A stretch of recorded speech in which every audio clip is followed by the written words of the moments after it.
Hello, it is me. I'm back again because now I am going to do the card for April, the one card wonder for April 2025. Okay, so when I did the tarot overview in at the beginning of the year, the card that itchy nose,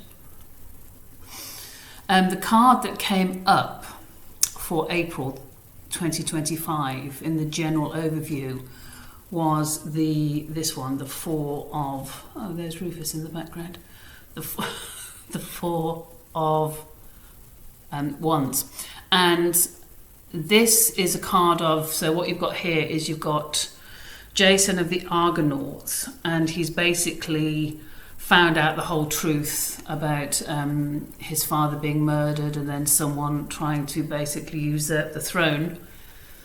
And he's been given a task by this king to go and get Zeus's golden fleece. No small feat, you know. He's been told to go and get Zeus's golden fleece. And a big dragon is actually protecting it, and it's a big journey. So at this point, the Four of Wands, he is gathering together his band of merry men. He gathers together all these great characters, Odysseus, the twins, Castor and Polydeuces, and he's got Hercules there, and I forget who that other one is at the moment. And he's gathering everyone together. It's a kind of, you know what it's like when you're gathering people around you and you're going off and you're going to do something together, and you know it's all exciting. You've got your mates around you and it's like, yeah, we're going to do this and we're going to do that and it's going to be great.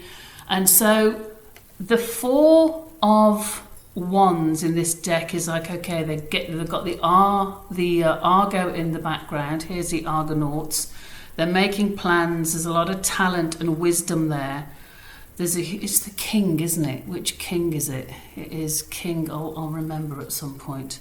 So anyway, this is April in the kind of, I've really gone into that over detail. So that's the feeling here. So April 2025 in the overview is the Four of Wands, getting things together, getting organised, something to be excited about, getting your, band of merry men and merry women around you. You're going on an adventure and you're all standing there and you're like, okay, how's this adventure going to go and what we're going to do, and all that talent of all those characters around him.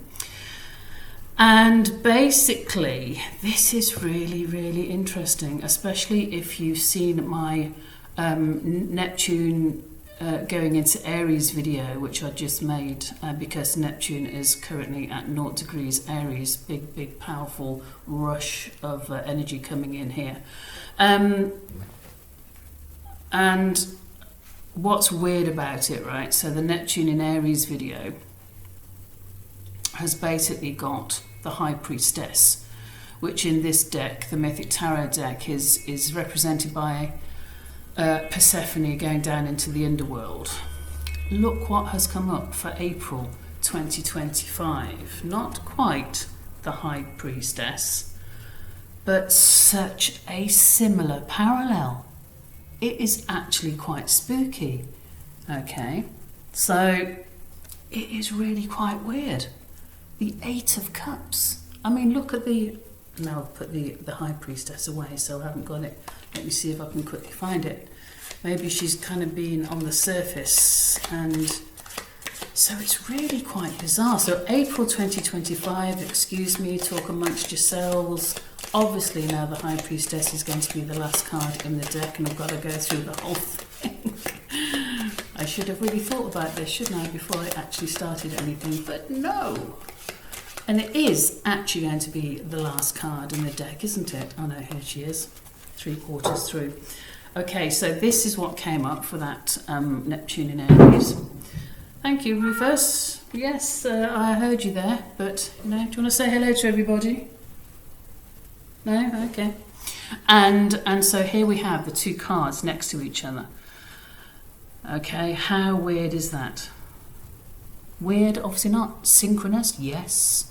Meant to be, yes. The message is kind of interesting, isn't it, for this time? So here we have, this time, in the myth of the cups, it's Eros and Psyche. And, the story that Eros, the god, falls in love with Psyche. Just like Rufus here has fallen in love with me. Hey Rufus, say hello to everybody. Have a look, say hello. So basically, Psyche has been seduced by Eros, and she lives in this fantastic palace, and she doesn't really see anyone because it's in this like magical spirit world. And Eros comes and lays with her every night, and she is not allowed to look upon his face because he is a god. She is just a mortal. He is the most beautiful god. He is Eros, and they lay with each other all night long, and then he goes in the morning because that's what he has to do. She's not allowed to look on him and see his beautiful face, okay?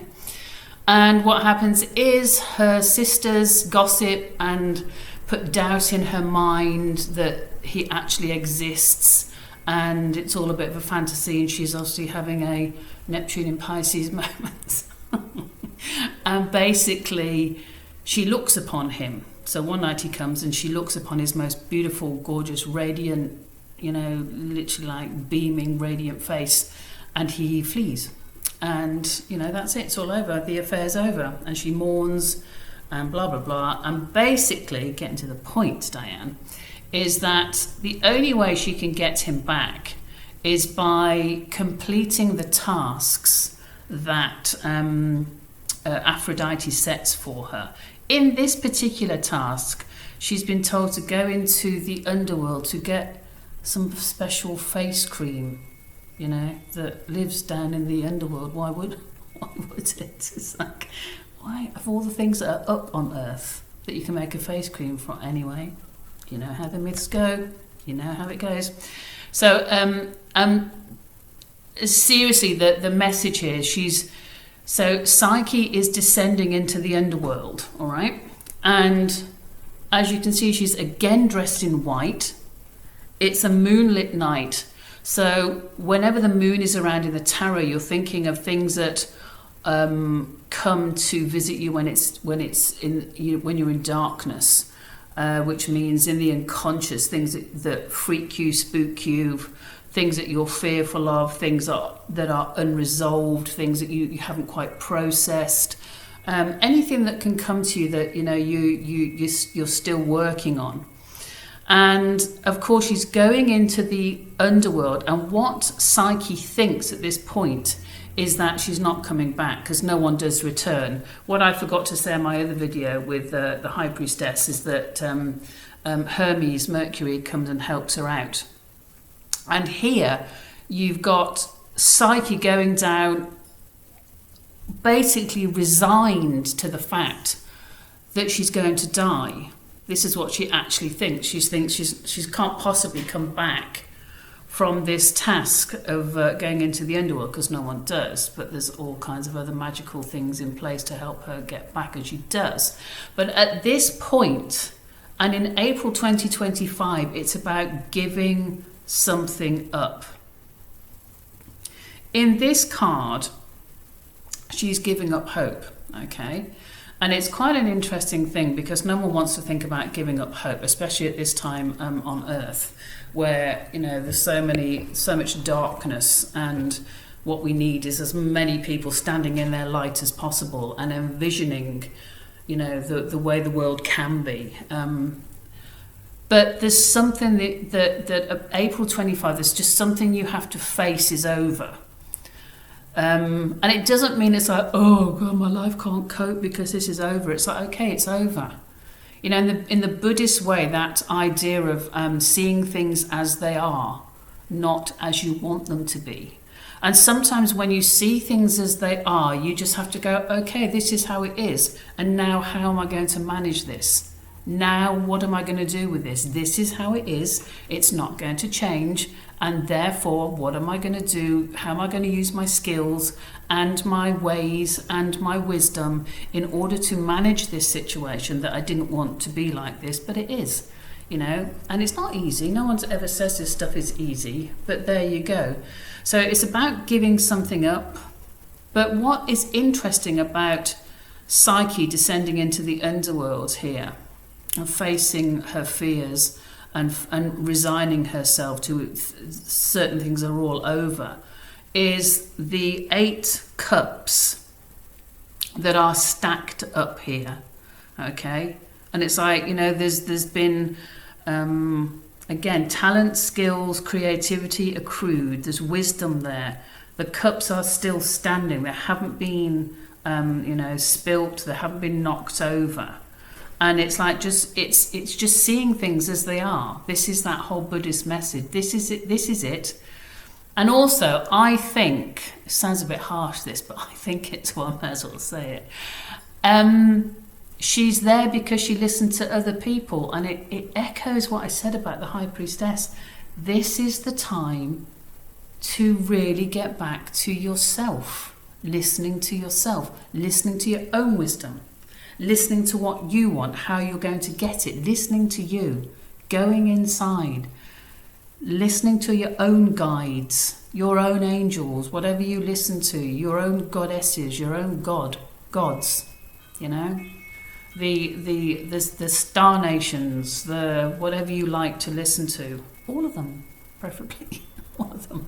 And so April 25, 2025 is about, it's okay, this is how it is, and not get freaked out about this is how it is, and just go, okay, what happens now?